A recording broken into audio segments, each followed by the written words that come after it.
Hey everybody, it's Mike DeShazer here in Seoul, South Korea at ProofSuite, and today we're going to talk about how to simulate DeFi transactions on the Ethereum mainnet. So in previous videos, you might have followed along as we perform various kind of arbitrage trades and leveraged Orfeed or other platforms to perform swaps on Uniswap, Kyber, Bancor, etc. But now we're going to take a look at how to actually simulate those kinds of transactions without actually spending really large sums of money on Ethereum gas. If you look at some of the previous videos, gas prices at that time were, maybe $1, $2 for a whole transaction. And today it can be upwards of $10 or $20 for the same kinds of transactions, depending on the traffic on the Ethereum blockchain. So to save money, we're going to look at how to use Truffle to test smart contracts, as well as how to use Truffle Team's Mainnet fork solution in order to actually simulate what will happen. We'll also talk about tools that might be coming down the pipeline from other platforms that might be really interesting, but we'll focus on things that are available today and that work now. All right, let's sit down and take a look.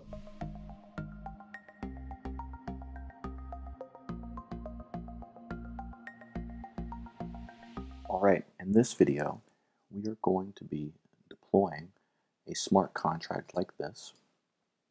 This contract is actually a token that has a number of vulnerabilities inside of it that can be used maliciously, which we went over in a previous security tutorial.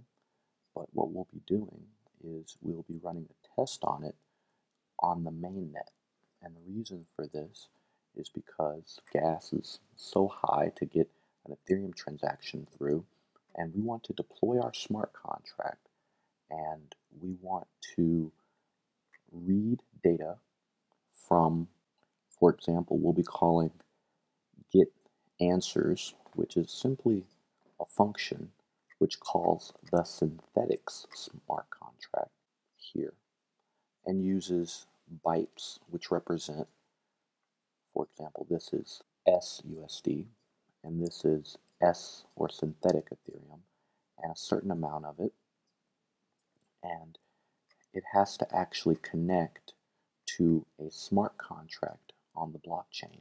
So this synthetics contract, if you called this on, for example, the Rinkeby or Robson testnet, it wouldn't work because this smart contract is live on the Ethereum mainnet.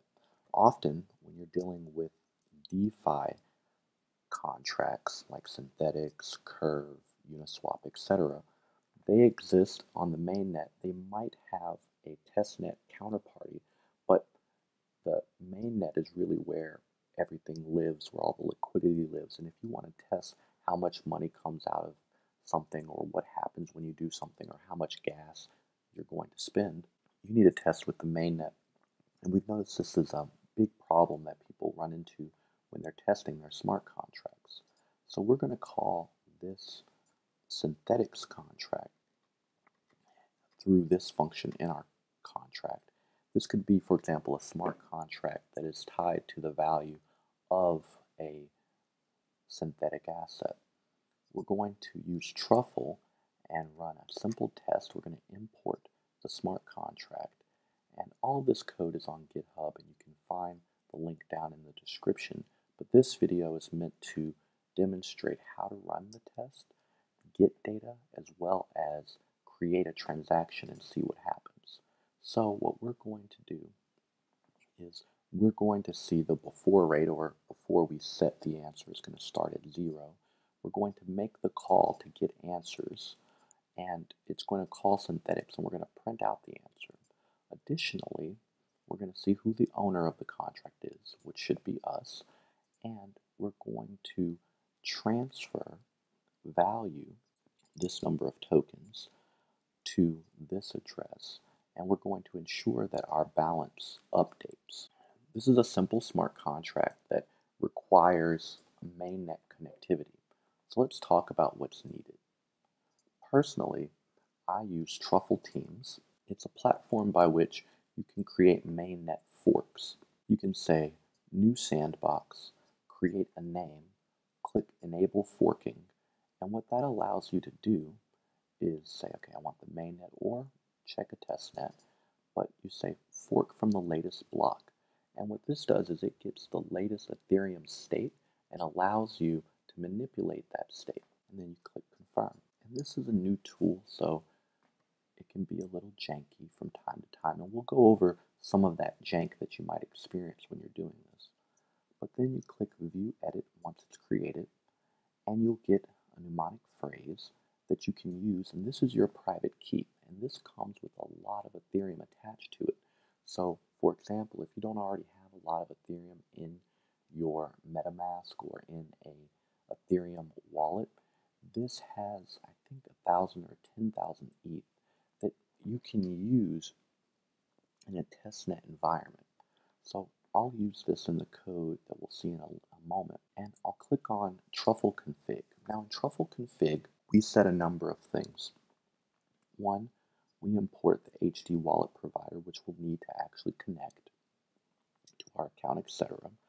And I'll put in the endpoint, the RPC endpoint that they gave me, and I'll paste in that private key that they gave me. So for example, this is another one that I'm already using, but you'll just paste that in there like this. If you fork this GitHub repo, you won't see this value. This will be a hidden value, but you'll need to update this for this to work for you. And you'll leave all of the other parameters the exact same. And you'll have the timeout set to here, and I find that this is really needed in order for this to work. Archive nodes can be a little weird to use. If you don't want to pay the $29 a month that Truffle Teams charges, there is an alternative which is called Archive Node. It was created by DeFi Dude and Mystic Reunion, and these guys created this platform, and you can request node access, and this will give you an archive node. You'll get an email back from them, and it'll have your key. If you try to copy this key, it won't work. I actually went into the console and edited this so people can't steal my archive node key. But you'll get an email like this. They're great guys. They'll send that over to you. But Truffle Teams, I find, is also very reliable and has a number of other things that you might need if you're deploying and testing a smart contract and you have DeFi connectivity. So you'll paste that in. You'll paste in your private key. Additionally, this can just be the private key, the number and letter values that you can get from your MetaMask simply by going over to here and selecting View Account Details and clicking Export Private Key, putting your password, exposing your private key. You can paste that right over here as well. And if you're using an archive node and you already have Ethereum in your wallet at the block that you're forking from, you can just paste that in here and paste in your archive node URL here, as well as up here in development. Once you have those pasted and that's running, you can go to the URL in the description of this video and you can fork this. You can open up your terminal. I like to put everything in my apps folder. You can do a git clone and then push enter. And you can create a fork of this. The next thing you'll need to do is you'll cd into the directory and you'll do an npm install. And this will install the HD wallet and everything from the package JSON that you'll need. So this will take maybe a minute or so, and you'll get everything, and then you'll be able to run the following. So once you get a success from your npm install, you can then go over and run Truffle Tests. When you click Truffle Test, it'll connect over into here, and it'll use your private key and your provider. You'll see it compile, so it should look something like this, and then it'll begin to run the tests that you have here. So let's go over what we're doing. We're simply setting our contract. Now, let's say you don't exactly know what your ABI looks like, and you want to run this with a different contract. You can go over to Remix, click on example.sol. This is an example smart contract that just has a bunch of functions in it. What I can do here is I can click over here, and then you can compile the contract, and once it's compiled, you can grab that ABI just by clicking this, and it'll copy it to your clipboard. From there, you can take it and you can paste it in here, right, just like that. So either way, if you have your own smart contract that you're going to test, you just paste in the ABI right here. You can describe using text exactly what you're testing, and you say it can get the exchange rate from synthetics, for example. Then here, I just have a few variables that I'm setting that I'm going to use later. I want to know the answer to my question, what is the exchange rate between SUSD and F? What is the before balance, and what is the after balance? So here, we're just getting the address of the smart contract because you might need that, and I use that as example code here. The before rate answer will be 0, and then you're running this to see what it says after. From there, you can get your after call rate. You have your answer here. And what this should do is give you the rate. So for example, what I have console.logged here, before rate is 0, my contract address is here, my after call rate, which we call here, is 439. That is the rate between USD to F. Typically, we do F to USD, and you think of the dollar price, $400 or $300. But this is the opposite. So that's correct, 439. $1 is worth 0.00 something 439. And then I have the owner of the contract. This is the address that's tied to the private key that I set in my Truffle Config. And then I have my before balance, which is set to this number, total supply, and the constructor of this contract, the message.sender, gets the total supply. And then after balance, 9999, because I transferred over here, I do a transfer, coin.transfer. And when you're calling, you don't do the dot call.